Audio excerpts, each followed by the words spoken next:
Awesome. I'm telling you what. Amen. Good morning, y'all. Good morning, good morning. I'm Reverend Cece Coltrane. Welcome to Center for Spiritual Living. Welcome to Center. Cue that again. Good morning, I'm Reverend Cece Coltrane. Welcome to Center for Spiritual Living, Greater Dayton. I hope you are well this morning. If this is your first visit here, please let us extend a special welcome to you and thank you for spending your morning with us. And all of you, on your bulletin cover, there's a little tear-off strip. And you can use that if you've been here for a while to change your address or email, or if you're new here, if you'll just fill it out with your name and your phone number and email and drop it, or an address, and drop it over at the Welcome Center after service, we would greatly appreciate it. We don't sell your email, we don't abuse your email. The only thing we use it for is to send you a thank you note for being here, and if you so desire a Wednesday email, I send out an email every Wednesday morning with just a little spiritual thought for the day, kind of thought for the week kind of thing. So we'd love it if you would fill that little slip out, tear it off, and turn it in at the Welcome Center. Giving our reading and invocation this morning is Judy Nussmacher, and Lana Mayhew is our vigil holder. And Judy Nussmacher and Micah Hale will be doing our interfaith candle lighting, which we do just to remind us that there is wisdom and truth to be found in all of the world's religions, and we study them all and we look to them all for particularly their mystical traditions, for that thread that runs through all of them that can inform our lives. Let's see, kids today are with Carol, yay! And our teens, unfortunately, our teen person woke up sick this morning. So if you're teens, you're going to have to stay here with us. I know it's a really hard thing, but we'd love to have you. But the little kids can go with Carol. She's got way fun stuff planned for you. And as you're making your way over there, I'm just going to do a quick little blessing. Reverend Cece, yes. The teens are welcome to help Carol with the young ones if they'd like. That's true. That's true. Oh, look at those gorgeous kids. They're so beautiful. So join me in just a moment of blessing for these beautiful kids. What I know is that right there in front of us is the absolute wonder of life itself expressing, fully and completely filled with light and joy, without baggage, and with such excitement. And so I am so grateful for these children in our midst, and I bless them today, and I bless all that they do. I know that what they do in the back kind of sends little waves of joy out to all of us. And they are learning at the same time how absolutely spectacular they are. So I give great thanks for our young ones, and I bless their day and all that they do. Thank you, God. And so it is. So it is. Bye, kids. Have a great time. We love you. Have fun. Oh, they're so cute. Oops, sorry. Fell off my shoes. They're just so precious. I love those kids. I love those kids. So now Becky is going to sing a great song accompanied by this amazing group of musicians known as the Higher Mind Band. The song is called Oyahea. Yes. The first candle is lit to honor Judaism. Keep this book of the law always on your lips. Meditate it on day and night so that you may be careful to do everything written in it. Then you will be prosperous and successful. The second candle is lit to honor Hinduism. Lakshmi, beautiful goddess seated on a chariot, bedecked with lotuses, pearls, and gems, lustrous as fire, radiant as gold, resplendent as the sun, calm as the moon, take away poverty and misfortune, bring joy, riches, harvest, and children. The third candle is lit to honor Christianity, and God is able to make favor and earthly blessing come in abundance to you, so that you may, under all circumstances, regardless of the need, have complete sufficiency in everything, and have abundance for every good work an act of charity. The fourth candle is lit to honor Buddhism. Drop by drop is the water pot filled. Likewise, the wise man, gathering it little by little, fills himself with good. The fourth candle is lit to honor Taoism. Open the doors of abundance. Have plenty flow about me and fill me. May my abundance be great. The fifth candle is lit to honor Native American religions. Once I was in Victoria and I saw a very large house. They told me it was a bank and that white men placed their money there to be taken care of, and that by and by they got it back with interest. We are Indians and we have no such bank, but when we have plenty of money or blankets, we give them away to other chiefs and people, and by they return them with interest, and our hearts feel good. Our way of giving is our bank. The sixth candle is lit to honor Islam. Abundance can be had simply by consciously receiving what has already been given. The final candle is lit to honor New Thought. The whole universe is on your side. Life is forever biased on the side of healing, on the side of overcoming, on the side of success. When you get yourself centered in the universal flow, you become synchronized with this divine bias for good.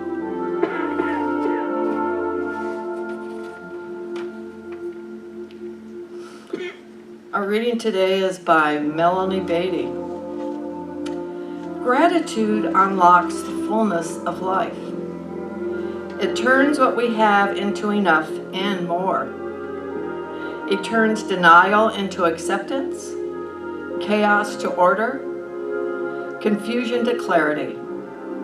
It can turn a meal into a feast, a house into a home, a stranger into a friend. Let's take these words of wisdom deep within and ponder them.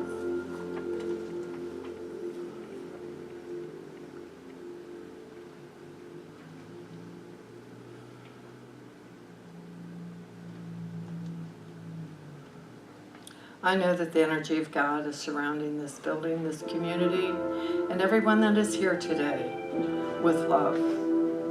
And I'm knowing that that love is so beautiful, that it fills everyone here with joy, so that when we leave, we are full of joy and knowing that with gratitude that we have received it in everything that we have done and everything that we have received, whether it be a handshake, a smile, a hug, and knowing that the words of wisdom that Reverend Cece shares with us today is one of joy from her as she shares whatever the wisdom she has learned.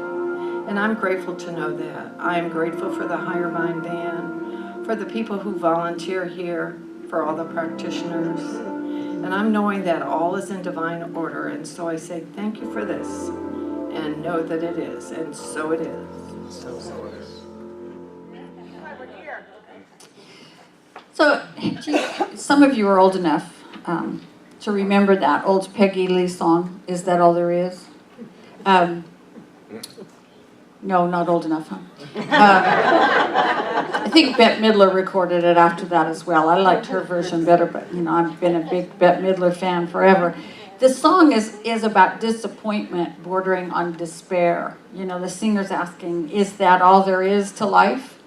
And I think many people kind of feel the same way. They go to work and they come home and they watch television and they go to bed and they get up and do it over again the next day, and there's a sense of purposelessness that that song sort of captures. And I remember the first time I heard it and I was just like, this is the most depressing thing I've ever heard. But I felt that way from time to time, and you may have too, just sort of like, is this really all there is? Do you wonder if there's really any ultimate meaning in life? Or maybe you feel like you're not doing enough to make a difference in the world, or maybe you really want to change the world, but you have no clue how, so you just go to work and go home and watch television and go to bed and get up and go to work the next day. And kind of that feeling of hopelessness tracks with you. You know, maybe for you it's loneliness, and there's no sign of relationships on the horizon that might alleviate that loneliness. Or maybe it's aging, feeling like you're coming into the last part of your life without that kind of meaning that you had hoped to find, maybe with less exciting things in store than you really want. Or maybe it's society. You know, sometimes I wonder if we'll ever stop standing in our camps yelling at each other and do something different. You know, sometimes I wonder when that's going to happen, and I wonder if it'll ever happen, and will we ever heal the great divides of injustice and poverty and economics and equality that exist in our society. I was talking to somebody right before the service who said instead of watching the news, he does an uplifting spiritual practice, or listening to the news as he drives an hour to work. Because, you know, if you listen to the news for an hour, sometimes you just want to lie down in traffic, don't you? It just gets so depressing. But what if I told you that there was a magic bullet that would help you get through and get over those kinds of feelings, that would help you find meaning and purpose, that would help you create a greater ability to change? Would you believe me? Yeah. Good. Because there is one. There is such a magic bullet. And it sounds like it's so simple, but it's the most magical spiritual practice I've ever run across. That is the daily practice of gratefulness. It's huge. It's huge. It truly is the solution for the feelings of hopelessness and anger and despair and need and lack of connection. If there were one practice that I could convince you to make part of your daily lives, this would be it. It's so simple. It is simply to practice being grateful every day, to really dedicate yourself to that, to really dedicate yourself to cultivating a grateful heart. And all it takes is starting the day with 5 or 10 minutes of, I find writing down helps, because I'm one of those people who learns more by seeing and thinking and reading and writing. Writing down the things I'm grateful for in that very moment. And it sounds so easy, but when I started this practice 30 years ago, it was very difficult. It was very difficult because we're enculturated to look for negativity. We're biologically tuned because of the structure of our brains, which evolved from brains in little tiny creatures who had to worry about being stepped on all the time. And we still have that brain in here. So our brains are created to look for danger and negativity. And I was full of that. I was full of that judgment and that anger, and I was always looking for the thing that was wrong. You know, if I found that pile of manure, I knew there was no pony in there at all. There was only a pile of manure that I had to clean up. But I was always looking for that thing that was wrong, thing that was lacking, the speck of dirt in whatever I was dealing with. And it was very hard for me to change my focus.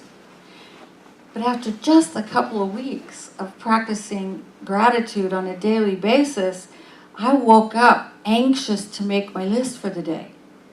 You know, that's one of the amazing things about the practice of gratitude. It's so pleasurable that you begin to want to do it. You look forward. You can hardly wait. Ooh, let me sit down and think about what I'm grateful for today. It's powerful magic, actually. It really is, but it sounds so simple. You know, and it's so simple we think, how is this going to change anything? But what it does is wreak a deep alteration of our entire psyche when we do it in a dedicated way. The changes are profound because we experience life from the inside out, not the other way around. Life doesn't happen to us. We experience it all from the inside out, right? And science shows this in really interesting ways now too. We see what we expect to see. So if you are always looking for the dreck, for the fly speck, for the manure instead of the pony, guess what you will find? You will find all those things. You will.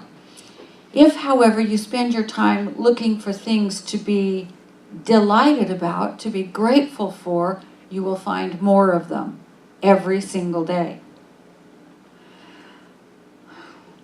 It's amazing. More and more wonderful things are flowing into our lives, and we see them because we're looking for them. The very, very first thing that starts with the gratefulness practice is that we begin to feel more joyful. Joy is the expression we have when we are in connection with whatever you call this power and presence of the universe. Maybe you just call it life. Maybe you call it love. Maybe you call it intelligence. But the response to contact with it in whatever form is joy. And the very first thing gratefulness brings us is more joy. You know, I wake up in my warm, comfy bed, and I'm surrounded by these darling little dogs that are so happy to see me. And before I even get out of bed, I'm grateful for the warmth and the rest and the dogs, and they all bring me such joy.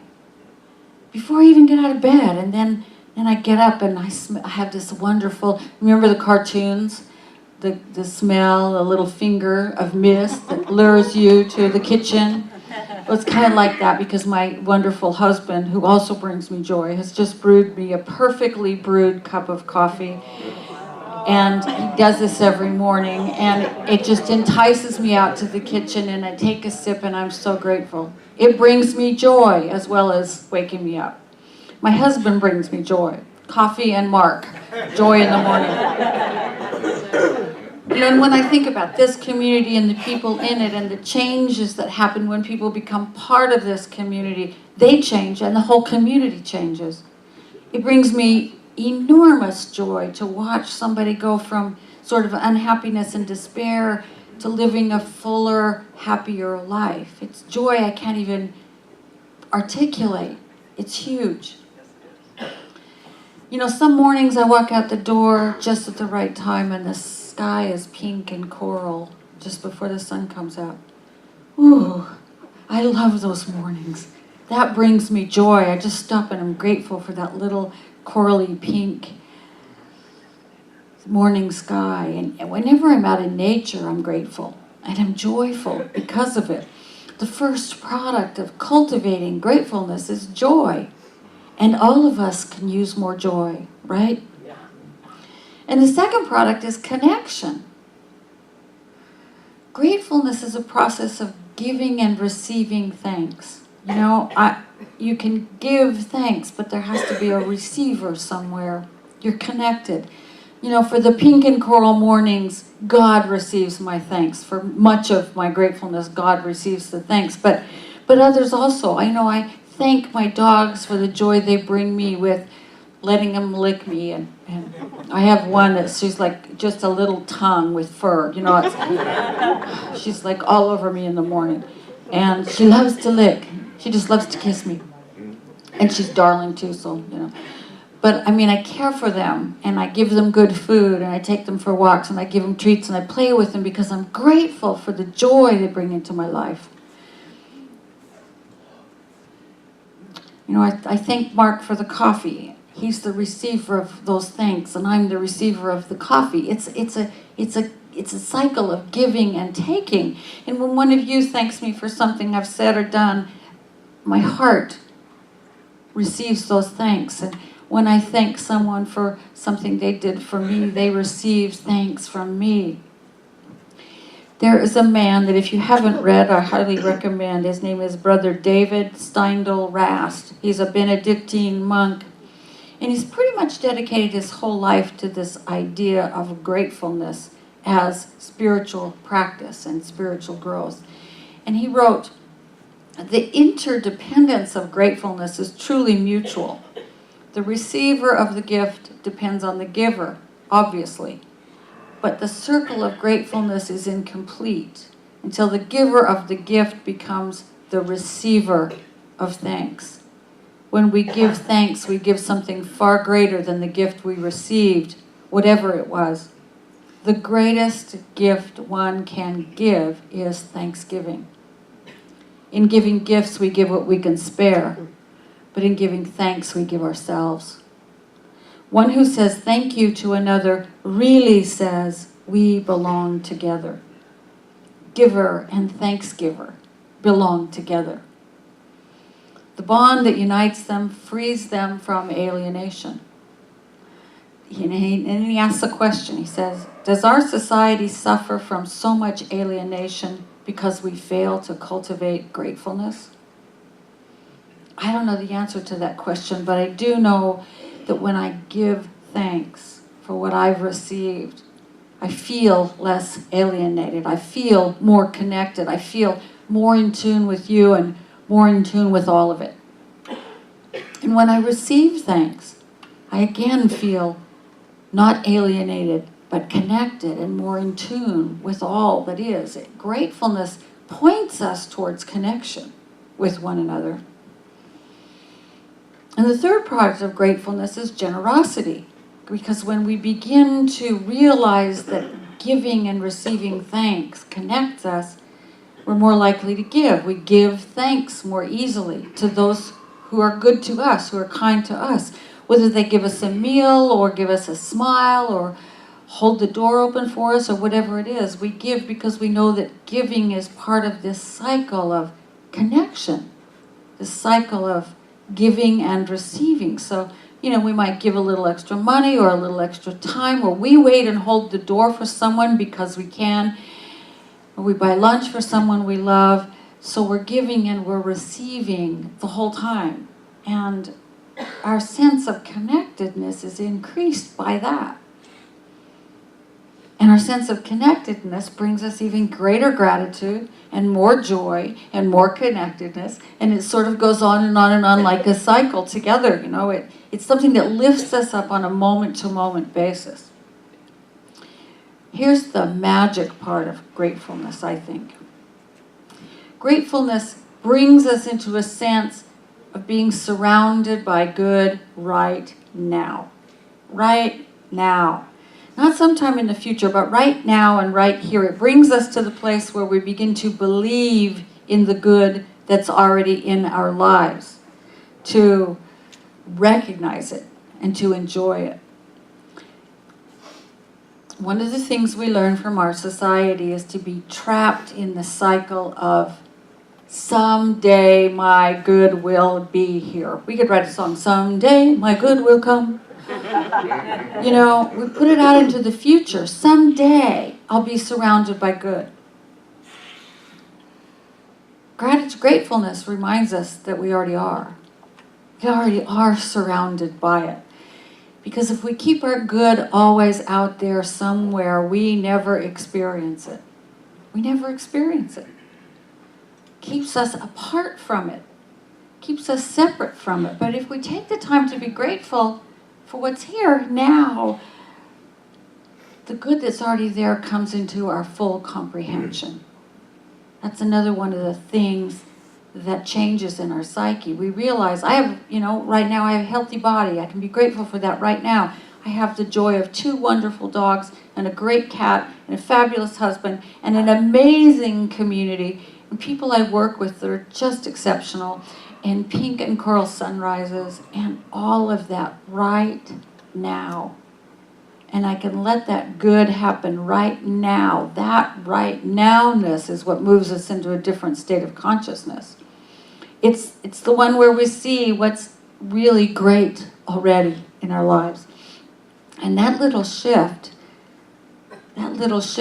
first of all, we start seeing what we're expecting to see, just more good, right? We start connecting more and more with what there is to be connected with more. We start to embody the good that's in our lives already. We start to experience more joy and more connection. Saying thank you for what's here right now opens that whole cycle up. Whereas if it's, gee, I wish I had more good, keeps us completely out of the cycle. Thank you for the good I am enjoying right now. This kind of conscious gratefulness is what activates abundance in every area of our lives. Because once we begin to be grateful for what we have, we are, in fact, inviting more. Gratefulness will work its magic on us, and then we stand fully in the flow of this great cycle, which is always, as the reading pointed out to us, or as one of the candlelighting readings pointed out to us, is biased towards good. So when we stand into that, more and more good is always, when we stand in it, more and more good is always flowing to us. I want to repeat the quote today because the whole of it is so amazing. It's Melody Beatty, and she said, "Gratitude unlocks the fullness of life. It turns what we have into enough and more. It turns denial into acceptance, chaos to order, and confusion to clarity. It can turn a meal into a feast, a house into a home, a stranger into a friend. Gratitude makes sense of our past, brings peace for today, and creates a vision for tomorrow." See, the thing about a vision is that it's always bigger than where we are. But if you're back here saying, someday that little piece of good is going to come to me, you can never move into your vision. But if you're grateful for what's there now, then you're pulled by your vision into whatever's going to happen next to you. And it's going to be more than has happened to you already. That's how vision works, right? I love that quote. Gratitude makes sense of our past, brings peace for today, and creates a vision for tomorrow. So when you walked in, there was a little present in your chair. It's a little booklet called 30 Days of Conscious Gratitude. It's a gift. It was a gift from Reverend Dennis Merritt Jones, who's a colleague of mine, retired, drop dead gorgeous, really smart, great guy. And it's a little journal, and he's inviting all of us into a 30-day gratefulness practice. So take it home and use it. Start today or tomorrow. Take 5 minutes. There's little lines for every day for 30 days for you to simply take note of what you're grateful for now. From Thanksgiving week until Christmas. Do it and see what changes in your life. And I bet you won't want to give it up when Christmas shows up. Because it's such a it's a magic thing. Gratefulness is the cure for a lot of what's happening in our lives that we don't want. Gratefulness, the practice, will cure them. It's the key to unlocking what we do want. It's the answer that lets us step into the fullness of life, into the joy of living, into the flow of good. And the key is already in your hands. It's already in your hands. So this will help you turn it. For 30 days, just try it and see what happens. In 30 days, we're going to come back together and talk about what's changed. And I think you will find it's amazing. I promised you a little magic bullet, and if there ever was one, it's this. So before we finish up today, we're going to take a little shift to talk about some people who are often forgotten or just not talked about and who aren't often remembered with gratitude.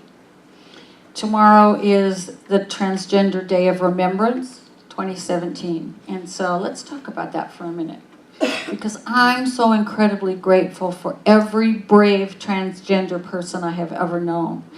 It takes such courage to admit you don't belong in the body, in the gender you were assigned at birth. And when I see peace in someone's face, when they finally acknowledge that, I'm so grateful. I'm grateful for that peace. I'm grateful for that courage. I'm grateful for the presence of these people in our world and in my life. And so today I want to honor our transgender brothers and sisters, but, and unfortunately much of society doesn't honor them. And so I'm going to read to you the names of people who in 2017 in our country were killed for who they were. And what I want you to do in this moment of remembering is to bring gratitude and respect and honor into your hearts and into your minds for each one of these brave, beautiful souls. India Monroe, Misha Caldwell, Jamie Lee Wounded Arrow, Jojo Stryker, Jacarius Holland, Tiara Richmond, China Gibson, Ciara McElveen, Alfonso Watson, Kenny McFadden, Juicy Reed, Mix Boxstick, Cheryl Faulkner, Emer Alvarado, Kendra Adams, Ebony Morgan, T.T. Dangerfield,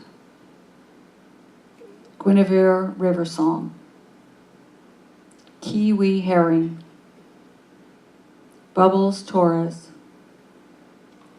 Derica Banner, Allie Lee Steinfeld, Stephanie Montez, Candace Towns. And so let us gather these souls in our consciousness and in our hearts as we pray together.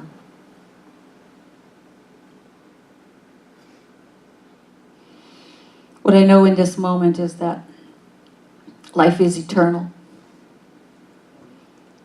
and that each of those beings whose name I just read may be gone from this plane, but they go on forever. And what they bring to us and brought to us during their lifetimes is an idea that different is wonderful. Different is not to be feared. Different is really not even different. For at our deepest hearts, in our deepest hearts and in our deepest souls, we are all here for the same purpose: to give and receive love.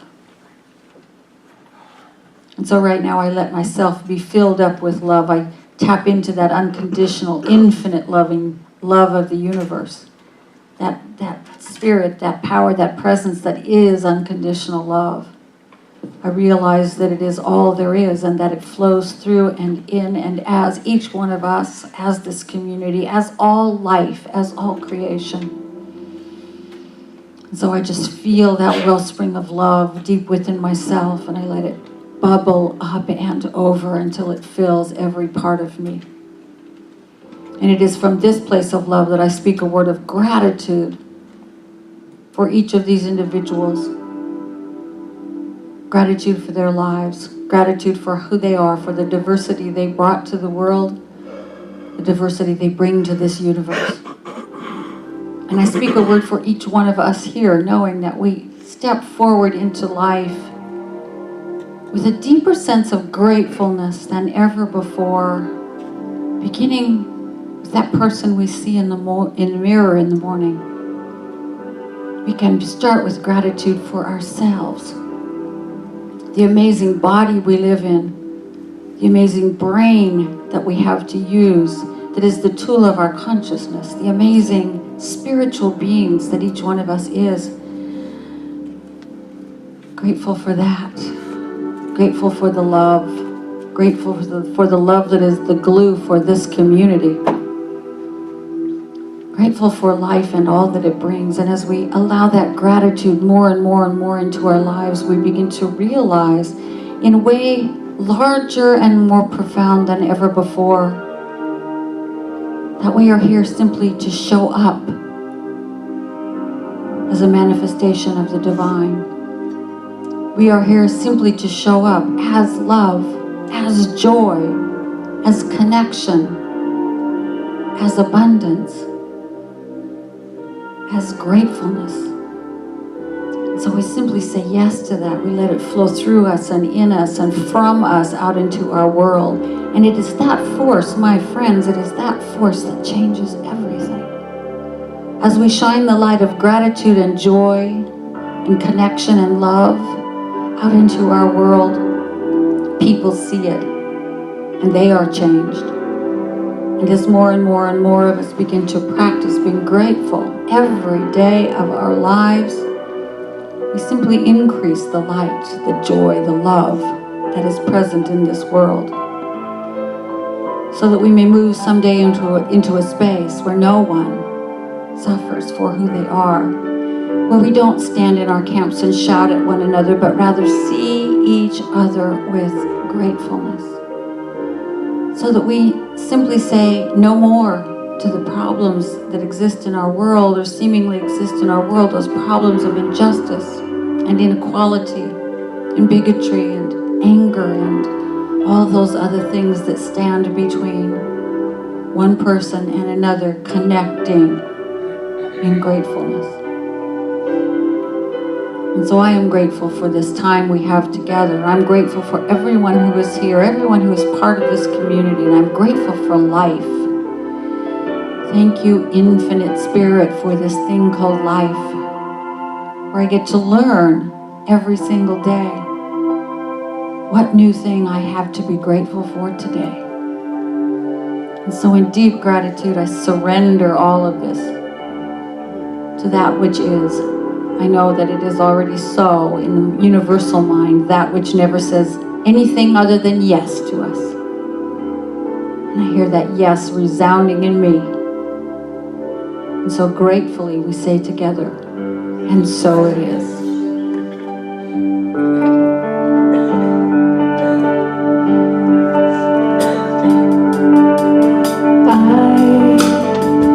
I'm just a thread, a simple thread in this glorious web of life. We are all just drops within a stream, flowing towards that ocean of life.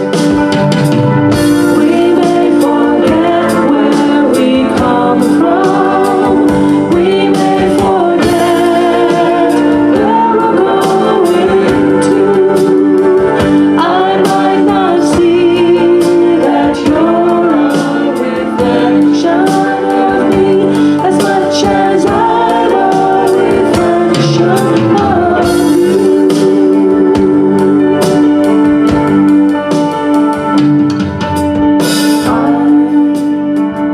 I'm just a seed, a messenger seed with eternity unfolding in me. And I pray that as I grow, I will reveal the love that illuminates my soul. When I remember where I come from, when I remember where I'm going to, then I will see that you're a reflection of me as much as I'm a reflection of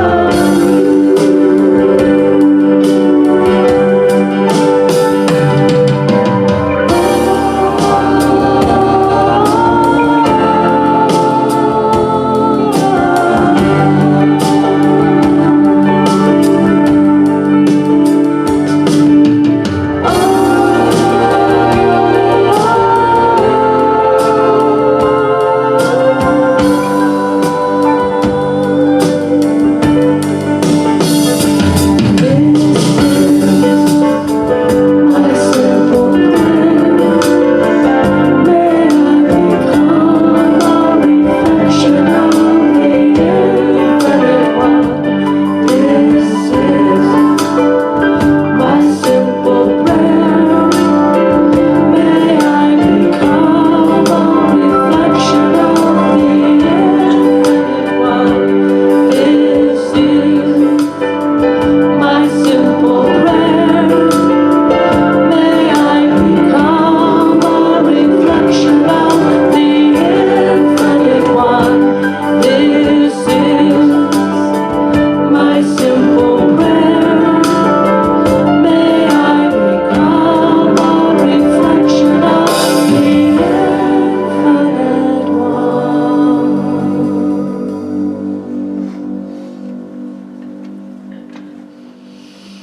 Ah, yes, amen and amen.